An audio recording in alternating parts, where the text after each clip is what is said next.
How's it going, dudes and dudettes? And in today's episode, we're doing yet another one of them family business beers. This time, we're doing the brew family. I can't read, obviously. So, this is what we're doing. This is what we're talking about today. So, let's jump into that. But first, this. I have done several family beers in this channel before. This one is a little bit more different than all the other ones. This one is a collaboration, I believe I read it somewhere, with some brewery from Norway. I don't know the full details on this, I'm sorry about that. But for those of you who are a lot more informed on the Brooks family, it's a hard one to pronounce for me, I guess. But this beer in particular is a wheat beer, and like I said, it's a collaboration, and I think I might have gotten the name. It is they collaborated with a brewery in Norway called Brooks Care or Carrie. I'll put the name right below me so you guys can tell me if I'm wrong or whatnot. But moving on with the beer, guys, the can itself, just by looking at it, you can see a picture of the lime, so you already know we're gonna get some limey. It even says on the can, fresh lime zest, pink Himalayan sea salt. I'm not even sure, or I've had pink salt before, but pink Himalayan sea salt? Dude, fancy shit. This is the fancy stuff right here. The can, I like the way family business keeps their cans very simple. Like I mentioned before, they what looks like they just print out the label and just paste it on the can. Like I said, very basic, very simple, but I like that. It just works for this. But they do keep it interesting with the designs and the logo, of course. So I always have digged family business since I first was introduced to it. But enough of that, guys. Let's go ahead and open her up and see what it is all about. So let's go ahead and do that, shall we?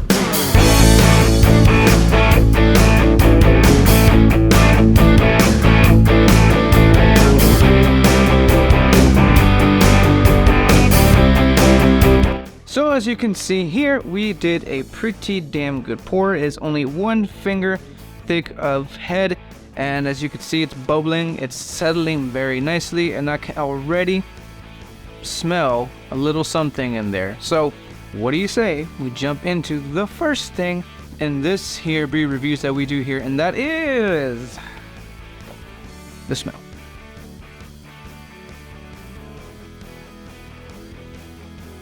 Cheers to family business. To you guys. Here we go. Definitely smells like something that lived in a pineapple under the sea. Minus the pineapple. There's no pineapple in there. But you do get a lot of that salty sea salt smell. A lot of lime. And what kind of smells like a little hint of like possible mint. Possibly. Would that be the pink Himalayan? I'm not very familiar with that. If for those of you who are, can you please put in the comments what the fuck that is? Please educate me on that. But yeah, right off the back, dude, sea salt, lime, and like I mentioned, some little hints of mint. I'm not talking like chocolate peppermint mint, but like very herbal mint, you know, very very heavy on that salty smell. So this is definitely going to be one of those interesting lime beers here. So I'm looking forward to that. So what do you say we jump into the best parts of the reviews here, and that is the tasting, shall we?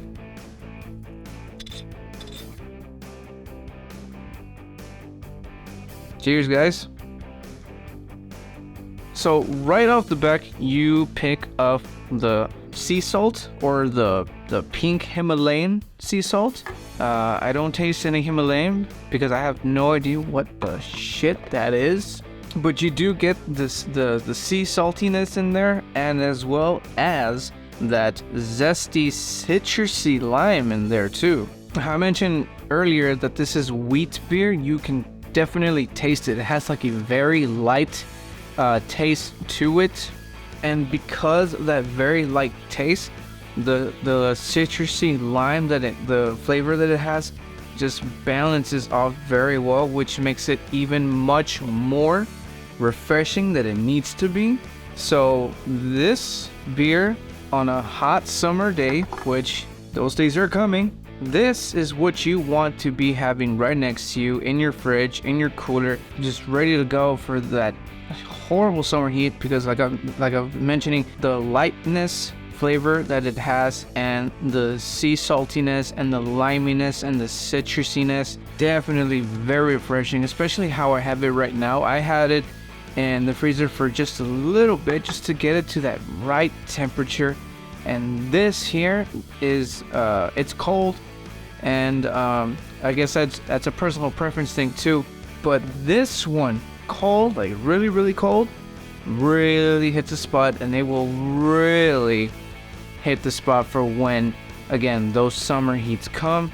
And then another cool thing is, unlike those 3 Mexican lime beers, which I'll go ahead and leave a link in the description for those, unlike those, this one packs 4% alcohol. So not only does it pack a little bit more of a kick, the lime flavor is a bit more light. I will say that it's a different kind of balance. Like I mentioned, with the light flavor mixed with the lime, citrusy lime, mixed with that Himalayan sea salt and that pinch of mint, definitely quenches the thirst, like in a very different way that I've never really experienced before.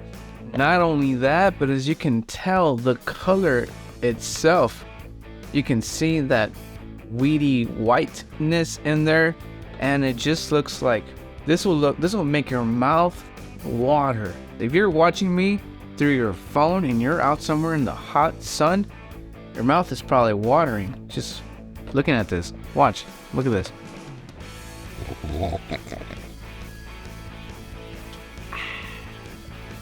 Your mouth probably watered just watching that. Guarantee it. You're gonna want to get one of these as soon as you're done with your work. Trust me. Now, where can you find these? It all comes down to the fun of the hunt. These, once again, were brought to me by my good friends Jose and Julius, but most likely is my buddy Jose. Shout out to you, Jose. He does visit the brewery very often. That's one place you could start, the actual brewery itself in Springfield, Texas. Cool thing about that is that if you go to the brewery, I believe you can get it in frozen form and a michelada, so that ought to be interesting for those of you who are into that shit. But again, you got to do the hunting yourselves. These beers are kind of sort of rare to find. It doesn't say specifically if it's a seasonal beer, so I'm going to assume that you can just go to the brewery and order it on tap right away. Other than that, it's all about the hunt, dude. But I think that's pretty much all I've got to say about this. I mean, it's a good one. It's a good one. It's nice, refreshing, and that very unique flavor it backs up. It's a special one. So what do you say we end this beer review as we do here in the Booze and Chill channel, and that is by telling you all what's in this noggin here, and that is the final thoughts.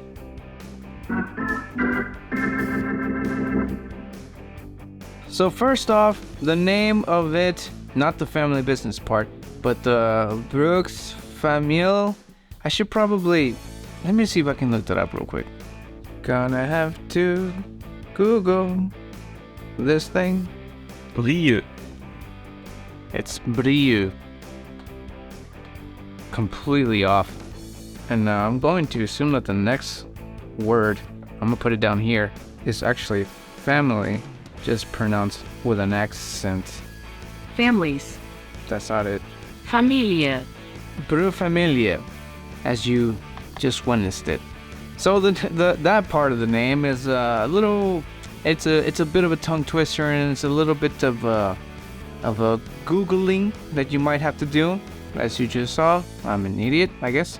The cans are cool. Like I mentioned, I like how simple that family business keeps it. It just seems to work out for them. The alcohol content in here, it's not too high, not too low, but it's a right amount.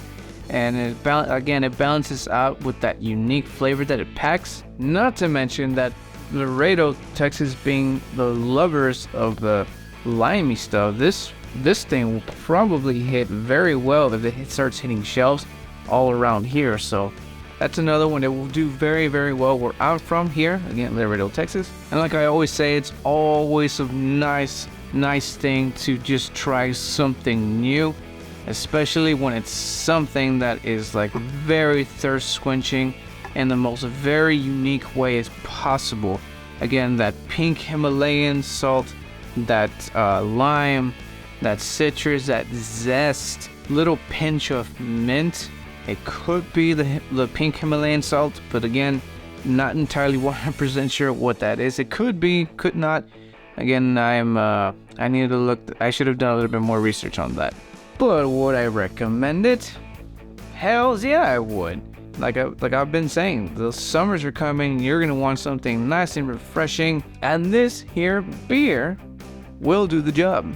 But that is really all I've got to say about this really cool family business beer, guys. And if you are fans of craft beer, may I suggest you guys hit up the family business petition. They are trying to get Texas craft breweries out there, and by that I mean they're trying to get us to get their beers to our doorstep, because breweries in Texas cannot deliver beer around or out of Texas. So they're trying to get our favorite beers from our favorite breweries, in this case family business, delivered to our doorstep.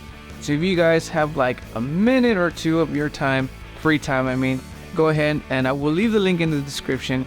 Hit that up, sign up, and you will not regret, because once again, you're gonna get good beers delivered to your doorstep, spares you the trip, and gets you to your favorite beer much more quicker. Once again, I will leave that link in the description. So if you guys have the time, check that out, and it'll do loads of cool stuff. I mean, you will get, like I said, cool beer delivered to you, to your doorstep, like an Amazon package. How excited you get when you get an Amazon package? Same thing, except, you know, this tastes good and makes you feel good. But thank you guys for tuning in for this episode. I had a lot of fun drinking this. So, as always, guys, if you liked the video, boom that like button right down below. Subscribe if you are new to the channel. And if you are new, my name is Raymond, and I review beers of all kinds of styles and flavors, cocktails, liquor, movies, and food. And if that is your kind of thing, then may I suggest subscribing and hit that bell notification if you want to get notified for every time I post up a new video. But that is it for that, guys, and I will see you guys in the next video. And remember, if you keep watching, I'm going to keep drinking, son. Cheers.